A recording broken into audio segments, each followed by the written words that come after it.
Meus irmãos, a paz do Senhor, eu gostaria de contar uma pequena historinha para os irmãos desse momento de dízimos e ofertas. Os irmãos sabem que Deus é a fonte de toda a sabedoria, amém? Textos como Provérbios capítulo 7, onde exalta a sabedoria, e também tem um texto que mostra que Deus dá sabedoria aos homens para esses homens criar alguma coisa, como é no caso de Bezaliel. Assim sendo, os irmãos sabem que Deus não está limitado ao tempo, ao espaço, até porque Ele é infinito. Então, se Deus deu no passado, Ele dá no presente. 1802, século XIX, uma família muito numerosa. O pai chega para o seu filho, Estados Unidos, e diz: meu filho, tu já tem agora 16 anos, agora tu precisa trabalhar para ajudar na despesa de casa. O filho, relutante, sai de casa, e quando ele está na estrada, era uma área rural que ele morava, e quando ele está na estrada esperando o ônibus chegar, choramingando, entristecido, porque agora teria que enfrentar Nova York, uma cidade totalmente diferente de uma zona rural, e ele encontra com um velho, com um idoso, e esse idoso era crente, e junto eles oram, e esse idoso solta uma palavra profética para esse jovem, e diz: olha, vai chegar um dia em Nova York, que Deus vai levantar o maior fabricante de sabão,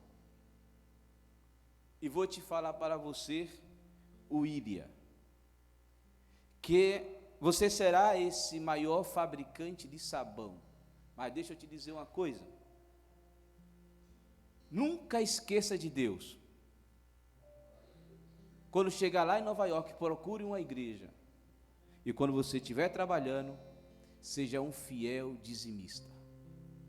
Assim se foi, passou-se o tempo, ele foi para Nova York, e ele procurando um emprego em uma crise danada em Nova York, ele estava já desesperado, até que ele faz uma oração secreta entre ele e Deus, e ele faz a seguinte oração: Senhor, se o Senhor me der um emprego, eu te prometo que serei fiel, a cada R$1 que eu receber, eu vou dar 10 centavos de dólar. E assim se foi, passou-se o dia, e ele está passando em frente a uma pequena fábrica de sabão. O dono daquela fábrica, vendo a situação daquele jovem desesperadora, dá um emprego para ele. Passou-se o tempo, aquele jovem se afeiçoa com aquele senhor e tem como pai, e aquele senhor também vê aquele jovem como filho, até que aumentou o salário dele, e ele foi fiel ao Senhor, tirou o seu dízimo, contribuía na sua igreja, e o seu salário foi aumentando, até que chegou num ponto que aquele senhor disse o seguinte: vem cá, William, você não quer ser o meu sócio dessa pequena fábrica de sabão? E ele dando risada dentro dele, porque ele não tinha condições financeiras, ele era um empregado, e ele disse: olha, mas querer eu quero, mas como é que eu vou ser sócio de você se eu não tenho dinheiro? Ele disse: deixa eu te falar uma coisa, aqui nos Estados Unidos, aqui em Nova York, nós temos dois tipos de sócio. Tem um tipo capital, o que entra com dinheiro, e tem aquele que entra com serviço. Então o tipo capital já tem, então o primeiro sócio sou eu, e você só entra com a mão de obra. E então, a partir daquele momento, o William agora é sócio de uma pequena fábrica de sabão. Passou-se o tempo, aquele velho morre, e ele descobre que ele agora é o único dono daquela pequena fábrica de sabão. Quando ele vai falar para o contador, ele dá algumas ordens para o contador. Ele diz: primeiro, eu quero que você mude o nome da empresa. Segundo, eu quero que você faça um caixa-livro, e esse caixa-livro chama-se o caixa-livro de Deus. De cada R$1 que eu ganhar, vai para esse caixa-livro. E cada 10% do faturamento da empresa vai para esse caixa-livro. Assim se foi.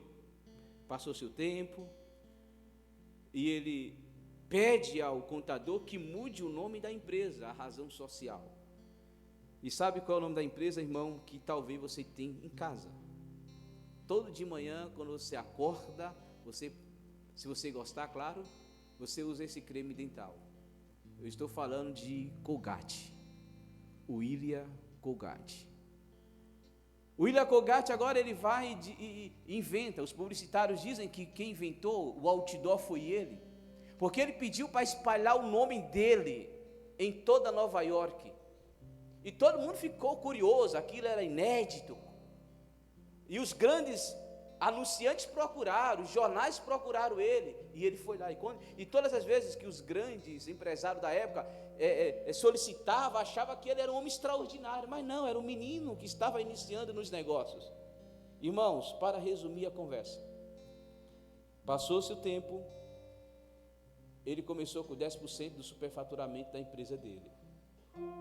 Passou-se o tempo, agora ele fala: eu não quero mais 10% no livro caixa da empresa, eu quero que você coloque 20%. Passou-se o tempo, a Colgate, em vez de falir, ela está se espalhando pelo mundo. E agora vai para 20%, vai para 30%, vai para 40%. A ponto de chegar a 50%. A Colgate chegou em um momento onde todo o seu faturamento, 50%, era destinado para a causa missionária. Eu iniciei dizendo que Deus dá sabedoria ao homem. Sabe o tubinho que nós utilizamos, a pasta que vem dentro, o creme? Quem inventou foi o William Colgate, porque na época não tinha isso. Então, de um homem, Deus deu duas coisas. Primeiro, a capacidade de criar os outdoors e a capacidade de criar um tubinho que nós utilizamos até o dia de hoje. Com isso, qual o segredo de William Colgate? Fidelidade. Ele foi fiel em todos os momentos. A empresa cresceu 10%, cresceu mais 20%, cresceu mais 30%. E outra coisa, irmão, isso não é história de religioso, é fato. Procure, pode ver. É fato, é verdade. Então, eu até, quando estava relembrando essa história com a minha esposa, eu disse: aqui em casa a gente só vai usar Colgate. Creme abençoado, irmão. Olha, depois de 200 anos nós estamos aqui fazendo propaganda, mas tudo isso começou por um jovem que se decidiu ser fiel a Deus. Amém? Se coloque em pé, tenha em mãos o seu dízimo, a sua oferta. Se Deus quiser, irmão, te abençoar, Ele te abençoa. Eu creio nisso. Eu creio que a generosidade de Deus, ela nos dá prosperidade. Se você tem aí o digital, vai aparecer aqui, pastor? O digital, vai aparecer aqui o seu Pix, mas seja fiel a Deus. Seja igual esse pequeno jovem, 16 anos, o William Colgate, que hoje está em todo o mundo, porque foi fiel a Deus. Senhor Deus, aqui estamos em Tua presença, grato a Ti, Senhor, porque até aqui o Senhor tem nos ajudado, exemplos na história que o Senhor tem deixado, para que possamos aprender, e pedimos que o Senhor nos ajude nessa noite, para que possamos ser fiéis a Ti, Senhor, em pequenas coisas, em pequenos atos, que possamos centralizar a Tua pessoa em nossa vida, e que o Teu reino expanda cada vez mais. Abençoa cada um dos Teus filhos que irão ofertar, que irão dizimar, que a Tua bênção o alcance, em nome de Jesus. Amém. Amém.